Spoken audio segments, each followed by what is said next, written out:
우리는 지금 개혁주의 생명신학 7대 실천 운동에 대해서 생각해 보고 있습니다. 지난 두 번을 통해서 신앙운동과 신학회복운동에 대해서 생각해 보았고, 오늘은 회개 용서 운동에 대해서 함께 생각해 보려고 합니다. 한국 교회의 문제는 두 가지라고 말씀드릴 수 있습니다. 물론 사람마다 좀 다를 수 있을 겁니다만, 제가 생각할 때 한국 교회의 문제는 크게 두 가지라고 이야기할 수 있습니다. 첫째는 다툼과 분열의 문제입니다. 사사기 17장 6절, 18장 1절, 19장 1절, 21장 25절 무려 4번에 걸쳐서 사사기에는 이런 말이 반복이 됩니다. 그때에 이스라엘의 왕이 없으므로 사람마다 자기 소견에 옳은 대로 행하니라. 그때 왕이 없었습니다. 이 왕이라고 하는 것, 정치적인 의미의 왕도 되겠습니다만은 영적인 의미에서의 왕이라고 얘기할 수 있을 것입니다. 하나님을 왕으로 모시지 않는 겁니다. 자기 마음대로 사는 것입니다. 그때 이스라엘의 왕이 없으므로 사람마다 자기 소견에 옳은 대로 행한 이 사사시대의 모습이 바로 우리 한국 교회의 모습은 아닌지 반성하게 되는 것입니다. 교회 안 다니는 사람들은 문제가 생기면 술을 먹고라도 이렇게 풉니다. 근데 이런 것들을 이제 그리스도인들은 잘하지 못합니다. 교회도 사람들이 모인 곳이니 저는 싸울 수 있다고 생각합니다. 요는 그리스도인들은 싸워도 잘 싸워야 합니다. 그리스도인은 싸우는 모습도 좀 달라야 한다고 생각합니다. 요즘 하는 말 중에 잘 싸라고 하는 게 있어요. 졌지만 잘 싸웠다라고 하는데, 싸우지만 싸우는 모습이 다른 그런 모습이 정말 교회 가운데 있어야 되겠다라고 하는 그런 생각을 해보게 됩니다. 두 번째, 한국교회의 문제는 이단의 문제입니다. 전통적으로 3대 기독교 이단은 몰몬교와 여호와의 증인 그리고 통일교를 듭니다. 그런데 한국교회 안에서는 이들 전통적인 몰몬교라든가 여호와의 증인, 통일교보다 더 문제가 되는 것은 안상홍 증인회라고 하는 하나님의 교회와 이만희의 신천지입니다. 기독교 방송에서 지금 이단 아웃에 대한 그런 일들 열심히 하고 있는 것은 그런 의미에서 여러 가지 큰 의미가 있다고 생각합니다. 이들 이단들에 대해서 상세히는 다룰 수 없겠습니다만은 한마디만 제가 좀 하고 싶습니다. 요한복음 14장부터 16장에 나오는 보혜사 성령에 대한 말씀을 하나님의 교회에서는 안상홍이 바로 보혜사라고 주장합니다. 그런가 하면 신천지에서는 자기들의 교주라고 할 수 있는 총회장이라고 하는 이만희가 요한복음 14장부터 16장에 나오는 보혜사라고 얘기를 합니다. 제가 농담으로 얘기를 합니다. 둘 중에 한 명은 확실히 틀렸다고. 여러분, 옛날에 이단들은 재림 예수를 참칭했다면 지금 우리 한국교회 안에 있는 안상홍 증인회라든가 이 하나님의 교회나 신천지에서는 성령을 지금 보혜사 성령을 참칭하고 있는 것입니다.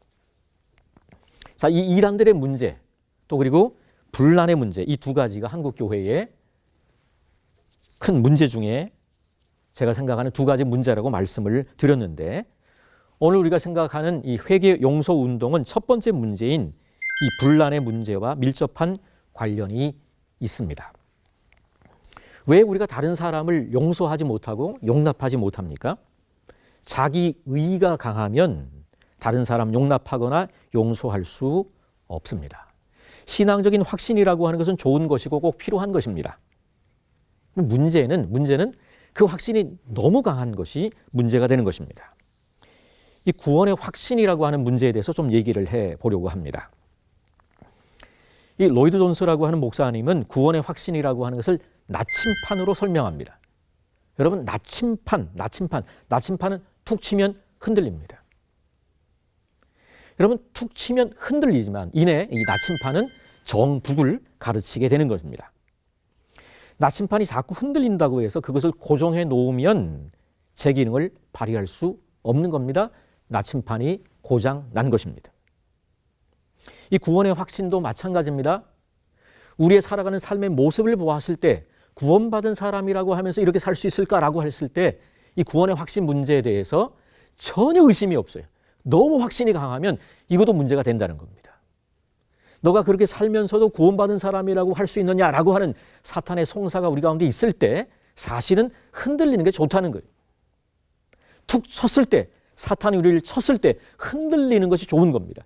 흔들리죠. 우리의 삶의 모습을 보면 구원받은 사람으로 살지 못합니다. 흔들립니다. 그러나 하나님의 말씀을 통해서 그럼에도 불구하고 나의 연약한 삶의 모습에도 불구하고 이 사단의 송사에도 불구하고 내가 구원받은 하나님의 사람이라고 하는 것을 성경을 통해서 확인하게 되는 것입니다. 저는 그래서 이 구원의 확신을 구원의 확인으로 바꾸자고 주장합니다. 구원의 확신, 나침판입니다. 흔들리는 좋은 거예요. 나침판이 흔들린다고 꽉 고정을 해놓으면 그 나침판이 고장난 것처럼 어떤 면에서 구원파라고 하는 이단에서는 콱 믿어두는 거죠. 내가 구원받은 하나님의 사람이기 때문에 마음껏 죄를 짓는 쪽으로까지 나갈 수 있는 위험성이 이 구원의 확신에 있기 때문에 저는 그런 면에서 이 구원의 확신이라고 하는 것이 구원의 확인이다. 이렇게 이해하는 것이 좋으리라고 생각합니다. 여러분, 자기 의가 강하면, 자기 확신이 강하면 다른 사람 용납할 수 없습니다. 다른 사람 품을 수가 없는 거예요. 그런 부분 속에 우리의 지식이라고 하는 것에는 늘 종말론적인 불확실성이라고 하는 것이 있다는 것을 인정해야 됩니다. 고린도전서 8장 1절에 보시면 우상의 제물에 대하여는 우리가 다 지식이 있는 줄을 아나 지식은 교만하게 하며 사랑은 덕을 세운다고 말씀합니다. 지식이 중요하지요. 그러나 지식으로만 모든 게 다 해결되지 않습니다. 지식은 교만하게 하고 사랑은 덕을 세우는 것입니다. 지식이 중요합니다만은 지식만 가지고 되지 않습니다. 사랑이 있어야 되는 것입니다. 그래서 고린도전서 13장에서는 사랑에 대해 이야기하고 있는 것입니다. 고린도전서 13장 1절에서 3절은 사랑이 없으면 아무것도 아니다라고 얘기를 합니다. 사랑의 탁월성에 대해서 말씀하고 있는 것입니다. 고린도전서 13장 4절부터 7절에서는 사랑의 특성에 대해서 쭉 열거합니다. 사랑은 오래 참고 온유하고 시기하지 아니하며 모든 것을 참으며 모든 것을 견딘다 말씀하고 있습니다. 자, 1절부터 3절 사랑의 탁월성을 얘기하고 4절부터 7절 사랑의 특성에 대해서 얘기하고 있는데 사실은 저는 이 고린도전서 13장 이 사랑장에서 가장 좋아하는 구절은 8절부터 마지막 13절까지입니다. 소위 말하는 우리의 지식의 한계를 가르치고 있는 겁니다. 우리의 지식이라고 하는 것은 희미한 것에 불과한 겁니다. 그때 종말의 때 우리가 분명히 알게 될 날이 있을 것을 우리는 생각해야 됩니다. 지금 우리가 알고 있는 지식은 우리가 마지막 날 알게 되는 지식에 비하면 어린 아이의 지식에 불과한 것입니다. 우리가 다 알고 있다고 생각하면 안 됩니다. 마지막 날 우리는 비로소 온전히 알게 될 것입니다. 여러분, 어린 아이들이 예수 믿기 쉽습니까? 아니면 나이 든 어른들이 예수 믿기가 쉽습니까? 둘 다 성령의 역사가 없이는 불가능할 것입니다. 하지만 일반적으로 말하자면 나이 든 어른들이 예수 믿기가 더 어렵습니다. 왜냐하면 자기 생각이 굳어진 상태에서 예수 믿기가 더 어려운 것입니다. 그런 면에서 보면 박동진 선생이라든가 이어령 교수님 같은 경우 참 대단하다는 그런 생각을 해보게 됩니다. 박동진 선생님 같은 경우는 판소리하는 분이죠.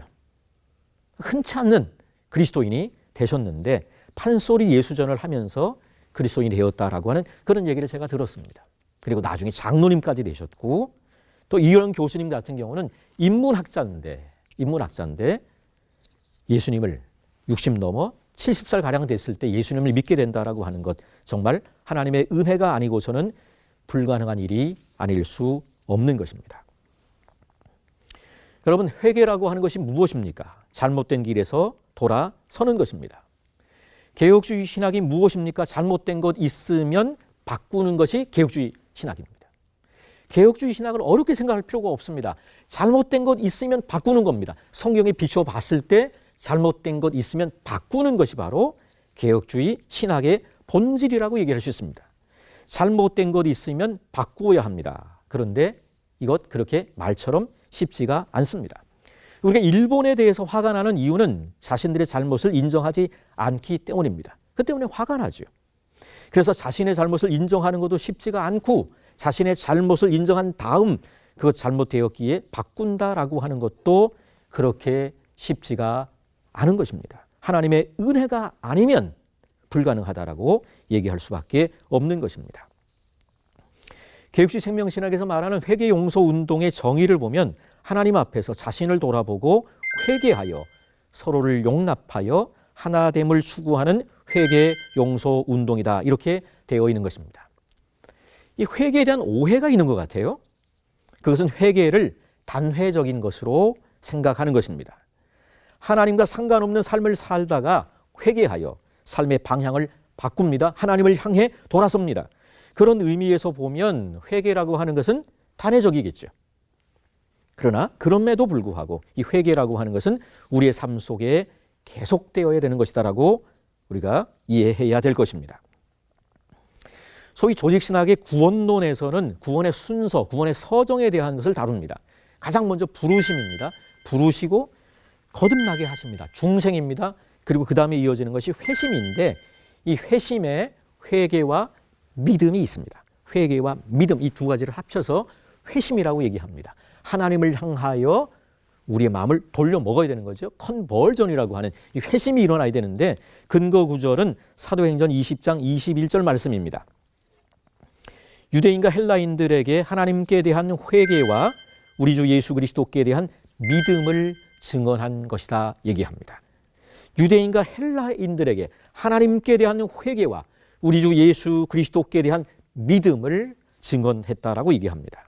그래서 이 믿음이라고 하는 것도 마찬가지입니다.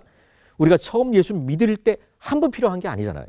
우리의 믿음 생활, 신앙 생활 전체, 우리의 일생 동안, 우리의 생애가 다하는 날 동안 하나님을 향한 믿음이 필요한 것처럼 회개도 마찬가지라고 하는 것입니다.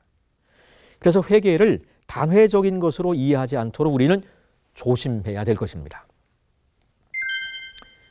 종교개혁자 마틴 루터는 면죄부의 효능에 대한 95개조 반박문을 붙인 것으로 유명합니다. 1517년 10월 31일이죠. 95개조 반박문을 비텐베르그 성당 정문에 게재했다라고 하는 것입니다. 그 맨 첫 번째 95개조 반박문 가운데 1번이 뭐냐 하면 우리들의 주님이시며 선생이신 그리스도께서 회개하라고 말씀하셨는데 이런 신자들의 전생애가 참회가 회개가 되어야 한다는 것을 의미한다. 이것이 95개조 반박문의 첫 번째 반박문이라고 이야기할 수 있습니다. 우리의 모든 생애, 우리의 전생애가 회개와 참회가 되어야 될 것을 루터는 이야기하고 있는 것입니다.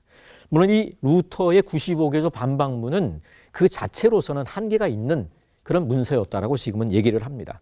교황에 대해서 또 연옥에 대해서까지도 마틴 루터는 인정하고 있는 그런 가운데 있기 때문에 아직은 종교개혁전 사고가 완전히 성숙하지는 못했지만 여러 가지로 문제가 되었던 당대 신학적인 문제를 지적하고 있는 그의 용기를 우리가 엿볼 수 있는 것입니다. 개혁주의 생명신학의 회개 용서 운동의 정의에 있는 것처럼 하나님 앞에서 자신을 돌아보는 사람의 삶은 전 생애가 참회요 회개가 될 수 있습니다. 우리가 이 부분을 바르게 이해하지 못하고 있기 때문에 제가 생각할 때 수많은 위선자가 교회 안에, 특별히 개신교회 안에 생겨나고 있는 것 같습니다. 루터의 유명한 말이 있습니다. 그리스도인은 의인인 동시에 죄인입니다.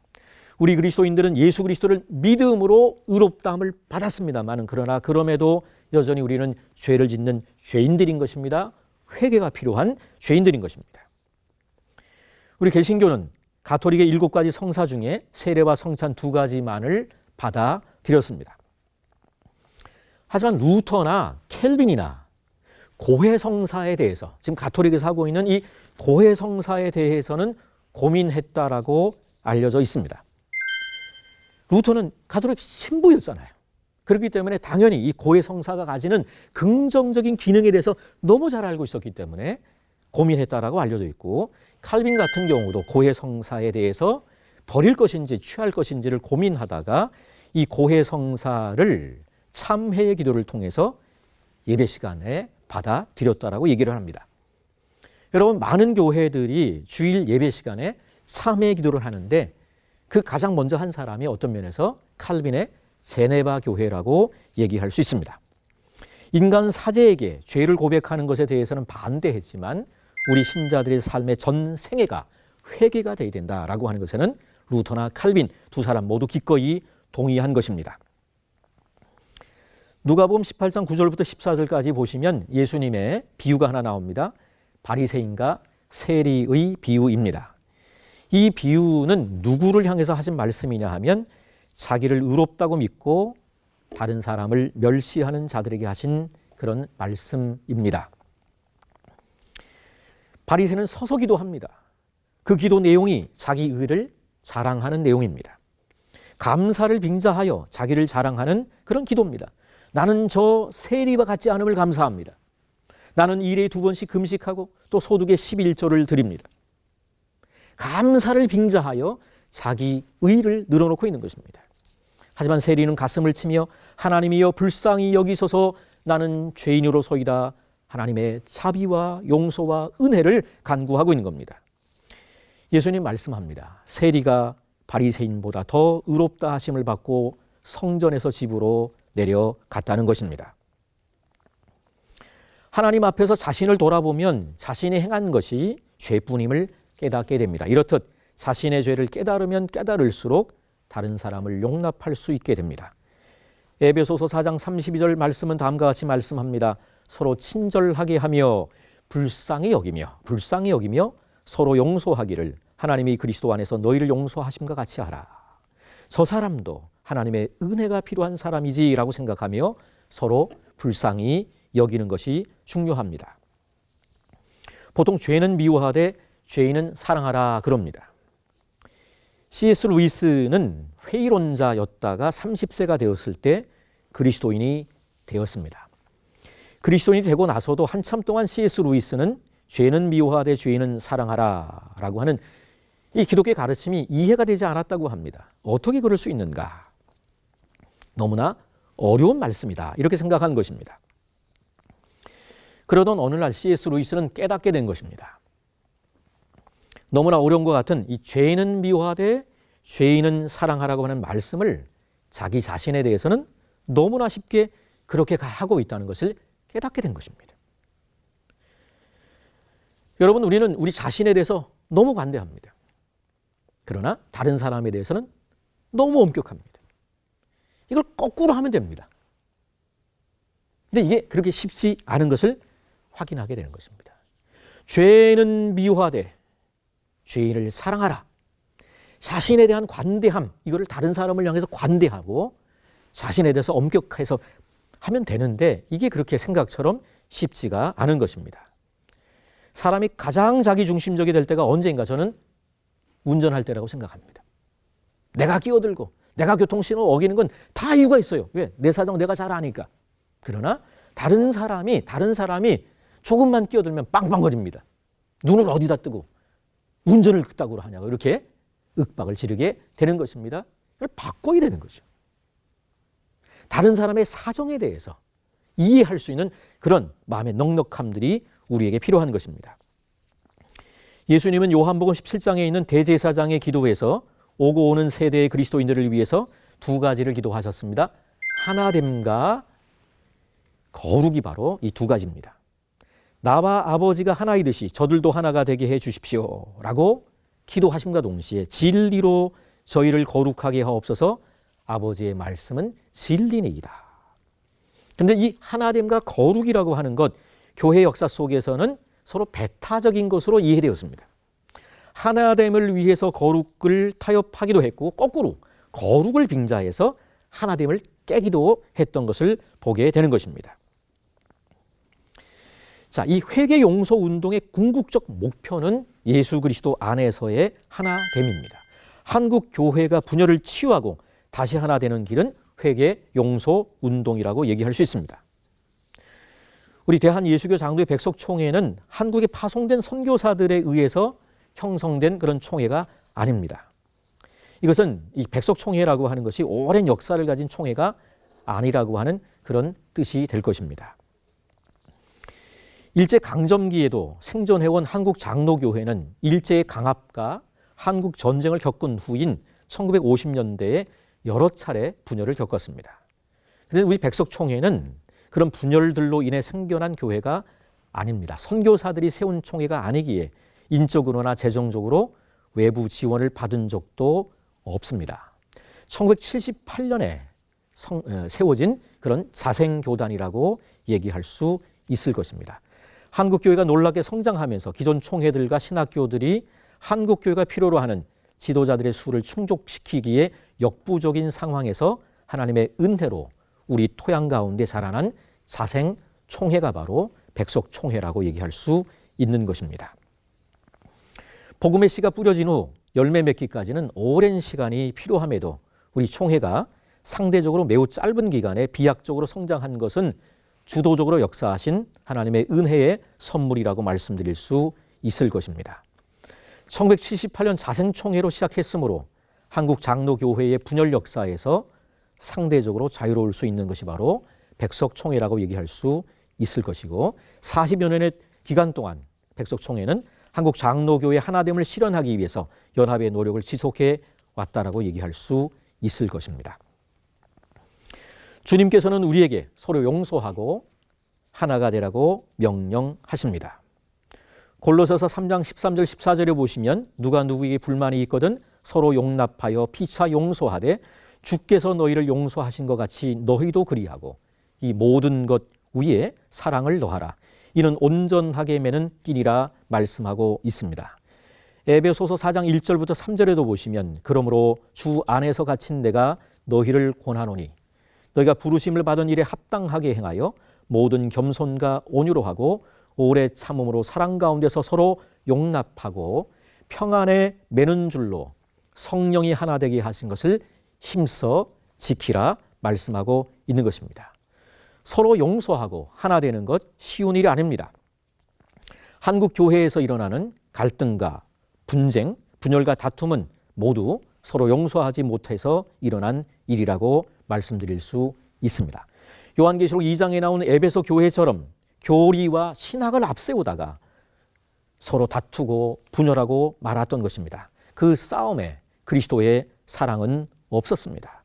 그리스도의 사랑이 없는 자들은 용서하지 못하는 것입니다. 한국 교회가 하나 되기 위해서는 회개와 용서가 반드시 먼저 이루어져야 합니다. 가정에서 부모님의 간절한 소원은 자녀들이 한마음 한뜻으로 화목하게 지내는 것입니다. 영적 세계도 마찬가지입니다. 주님도 우리를 향해서 하나됨을 요청하고 계신 것입니다. 회개 용서 운동은 하나님 앞에서 자신을 돌아보고 회개함으로 시작합니다. 회개가 생명 회복의 시작인 것입니다. 자기 죄를 철저하게 회개한 사람은 과거의 악행에서 떠나 예수 그리스도의 사랑을 실천하며 살아갑니다. 그리고 죄 용서에 대한 감사로 다른 사람들을 용서할 수 있습니다. 서로를 용납하게 되는 것입니다. 회개 용서 운동의 궁극적 목표는 예수 그리스도 안에서 하나됨입니다.